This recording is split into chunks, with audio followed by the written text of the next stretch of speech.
think this just might be my masterpiece. Up next is some concrete Inglourious Basterds news, but don't forget to subscribe, and if you like that video, click that thumbs up. Grazie. So out October 12th on 4K Ultra HD in a regular and in a steel book from Universal is Inglourious Basterds. Now, Russ, I know we briefly mentioned this in a segment last week, just that it had been announced, and it was only that the steelbook version had been announced. There was a quick update on the date, but we really didn't know any other information. But we've since got a little bit more info that we'd like to share. And as far as the transfer goes, this is already a really good looking movie. I mean, it's a newer movie. When I saw it on Blu-ray, I didn't really see. I thought it was crystal clear looking, but there are some extended and alternative scenes. There's a roundtable discussion with Tarantino, Brad Pitt, Elvis Mitchell, some New York Times talk, an original short called The Nation's Pride, the making of that short, the original Inglourious Basterds short, and then a conversation with Rod Taylor. So I believe this is just some basic stuff that was probably on the previous Blu-ray release. So nothing like extraordinary. Sitting in your chair would probably say the same thing. As far as the releases are concerned, there is a standard release which has the original poster art on it, which is welcomed, in my opinion. And then even the steelbook just has Brad Pitt on it, and I thought that looked pretty solid too. As far as this movie's concerned, you and I talked a lot about Quentin Tarantino's filmography, and this usually ends up on the bottom of the list. Yes. I know it does for me. It does for me as well. It's towards the bottom near Death Proof. Yeah. And just kind of goes on up from there. But not to say that it's a bad movie in any way. There's a lot to love about this movie. But as far as his filmography is concerned, it's on the lower end. 9. It shows up high on a lot of lists that I see that people get. I mean, it's a pretty beloved movie. It's really cool. It's just, for some reason, it's not as entertaining to me as the other ones. I know, and this sounds so odd to say. I would never say this about any other filmmaker or about any in art in general, because this sounds so stupid what I'm about to say. Okay.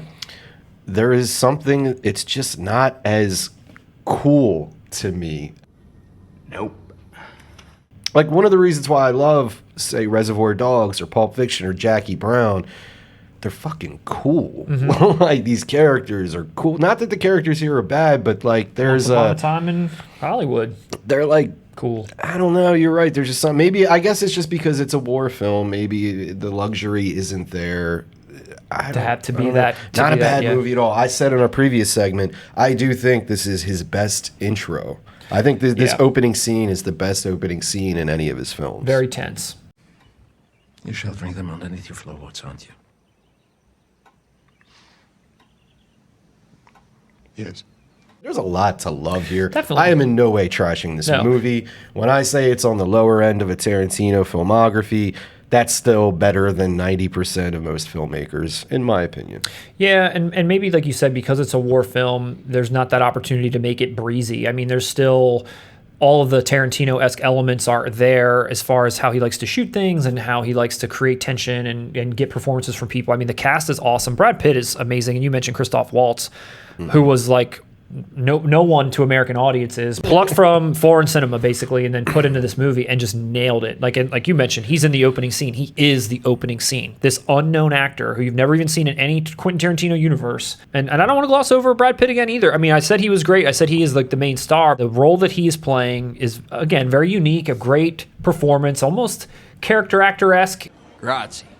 Brad Pitt is a character actor. He is, dude. I mean, he is a character actor trapped in a leading man's body, and he's always been that. Yep. It's just nobody was paying attention. And he does a great performance here. He's hilarious in this.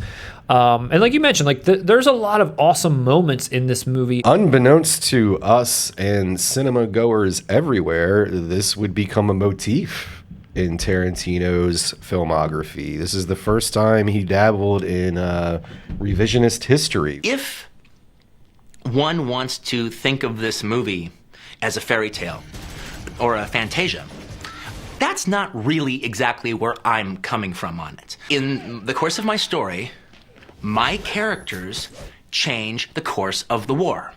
Now, that didn't happen because my characters didn't exist. But if they had have existed, everything that happens is fairly plausible. Whether it's Django, whether it's Once Upon a Time. I was not expecting that ending at all. I mean, I wasn't surprised by it, but I was like not expecting them to actually kill Hitler. Like I was just like, this is just going to be a movie in this real, true universe. But then all of a sudden, they really murder Hitler like really well in a spectacular fashion. That's what I like to hear. It didn't affect the film. Right. You could have left it out, Yeah. and the film would be just as it is. Yeah. So I'm kind of indifferent to it. Christoph Waltz, who you mentioned Django Unchained, he went on to do Django Unchained with Tarantino. It was interesting for that movie just for a second just to see him, again, like in a more sillier side. Like this character was silly too, but he was also very menacing. I know he's done much more, but I don't know that I've seen him in much else since these Tarantino movies. Was he in like a James Bond movie? Ooh, that's a bingo. I don't know. He's gone on to have a storied American career just like his German career. Thank you, Tarantino, for bringing us Christoph Waltz. Arrow had, like a advertisement or something insert in some Blu-rays for a little while, and even on their website that this was years ago, that was teasing that they were going to release this, which that would be an if Arrow was going to release I feel like this is too big. any entry in Quentin Tarantino, what would they put out? Not this one? I mean, honestly, probably Kill Bill would, in my opinion, fit that brand the most. Gotcha. I don't know, but I'm not going to buy any more Quentin Tarantino in 4K until some final box set or something is put out. I already own Inglourious Basterds. Just keep your fucking mouth shut. In fact, why don't you start practicing right now? I want the definitive collection of Quentin Tarantino to buy this in 4K and whatever his next movie is in 4K, and they put out Reservoir Dogs in 4K and whatever it might be. Their 4K box set's going to come out. I don't need to keep buying them. That's what I will wait for. And I'm okay with waiting because all the editions I have, I'm good with until some final celebration of his career comes out. And he's definitely going to stick to that 10 movie plan. So Yes. it won't be long. I think I'm with you. I'm going to do the same. I'm going to wait until it's done. It's a wrap. Get them all together in one set. But for those of you that are excited about this, it's coming out October 12th.